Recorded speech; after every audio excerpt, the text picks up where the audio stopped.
C'est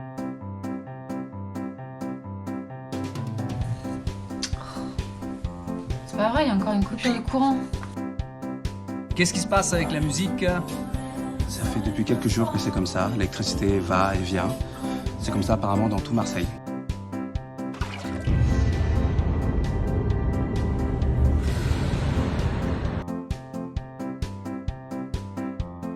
C'est quand même bizarre, hein.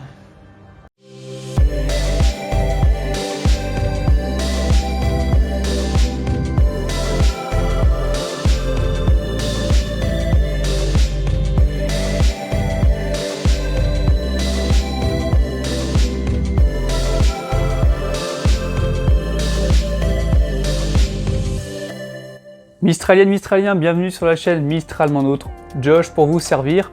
Nous sommes à 2 épisodes quotidiens du Prime Blackout et nous savons maintenant comment les personnages vont être intégrés à ce Prime entre la punition de Betty, Bilal et Noé, le sacrifice de Léa pour les accompagner, la cérémonie de Bauer qui doit passer capitaine.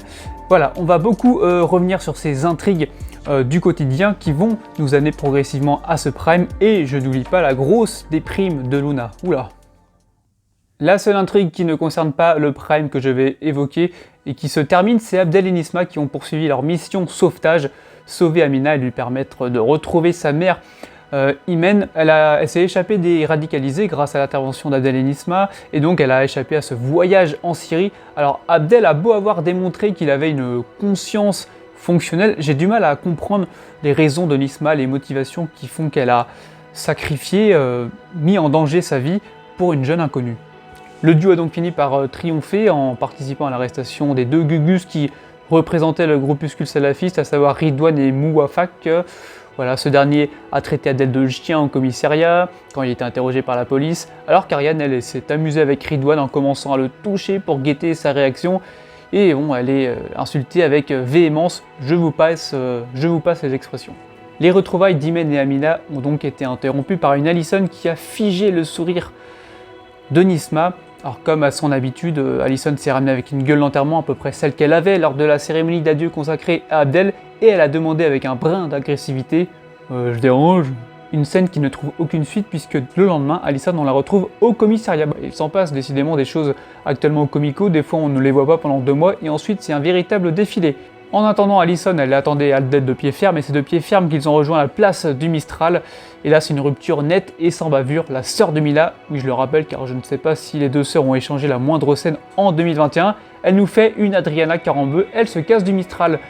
Et ce qui me dérange c'est d'avoir une thèse sur la raison de cette séparation, une thèse qui ne me plaît pas, mais alors pas du tout. Intéressons-nous exclusivement maintenant aux préparatifs du Prime, à commencer par la grosse déprime de Luna. Alors je ne vais pas rentrer dans les détails car comme pour Abdel et Alison, je vais en reparler un petit peu plus tard dans la chronique Mistral gagnant, Mistral perdant. Déjà je rappelle que Luna va enchaîner un 3e Prime consécutif après la fusillade d'Uranche et l'évasion des Baumettes. Alors celui-ci pourrait être moins musclé et s'éloigner du registre policier auquel elle s'était accommodée en fréquentant Pavel. Nous avons Luna qui n'a jamais paru autant dépressive. Habituellement c'est un personnage gai ou en couleur, pétillant. Et hormis son passage difficile après l'accident, elle a retrouvé du peps, mais elle traverse de nouveau une mauvaise période.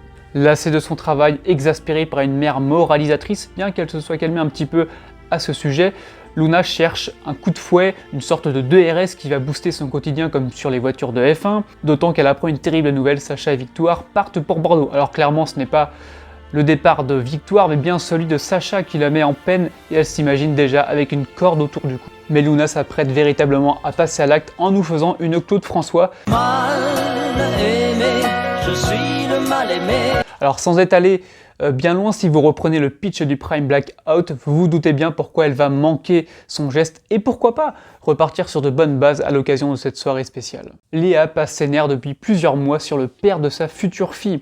Alors Bauer revit un peu la grossesse de Samia qui lui avait tout autant mené la vie dure avant que la petite Lucie ne vienne au monde. Et là c'est un peu une relation qui tourne en rond entre ces deux-là. Il y a eu déjà l'épisode de l'invasion avec simultanément la belle-fille de Nebou, sa jumelle, la mère, la grand-mère.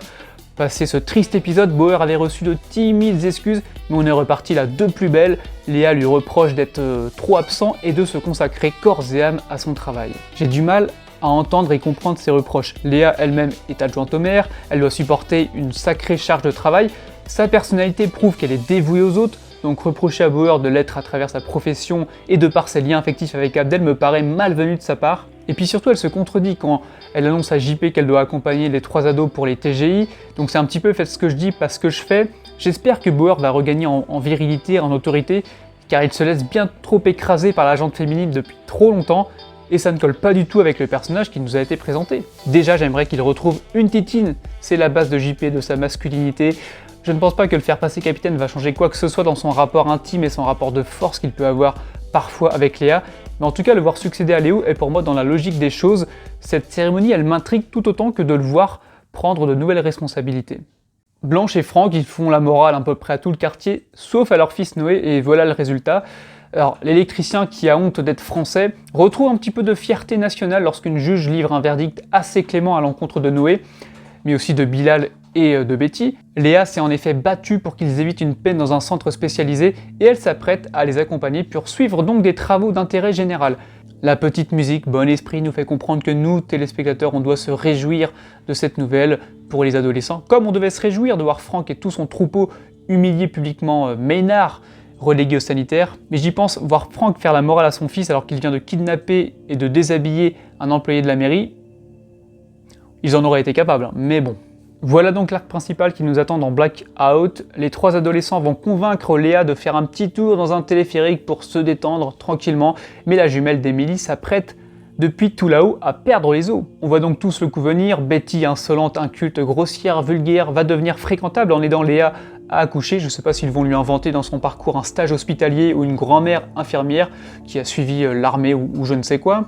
Bon, en tout cas, Léa devrait avoir la lucidité pour prodiguer quelques conseils afin que son accouchement se passe bien, et donc Betty va être adoptée par tout le quartier. C'est un petit peu la recette utilisée avec tous les ados d'abord bruts de décoffrage, mais qui se radoucissent pour que le public s'y attache. Je pense à Emma, Baptiste, Barbara, César, Maxime. Et accrochez-vous puisque Marie Henrez, qui incarne Léa, a prévenu dans une interview qu'elle avait failli de s'évanouir tellement elle avait crié pendant la scène de l'accouchement. Je devine qu'une majorité de téléspectateurs approuvent le choix scénaristique de séparer Abdel et Allison. Personnellement, ça me pose un problème. Pourquoi ? Parce que j'ai l'intuition, la sensation que cette conclusion a été un petit peu forcée à travers une intrigue tirée par les cheveux. Je ne parle pas de l'intrigue dans sa globalité, celle qui inclut Abdel, Nisma, Imed, mais simplement la séparation entre Abdel et Allison. J'ai trouvé le comportement de cette dernière totalement inapproprié et qui n'est pas vraiment fidèle à ce que l'on connaît d'elle. Allison a beaucoup sacrifié pour les faits d'Allah et je doute que sa réaction, celle d'avoir couché avec le premier venu pour noyer sa peine, est la plus authentique. Et pourquoi cette conclusion forcée ? Eh bien parce que les interprètes que sont Marwan Béréni et Mira Tilienne ont eu le malheur d'afficher publiquement leur relation avant de se séparer assez rapidement, puisque Marwan s'est ensuite affiché avec une autre jeune femme.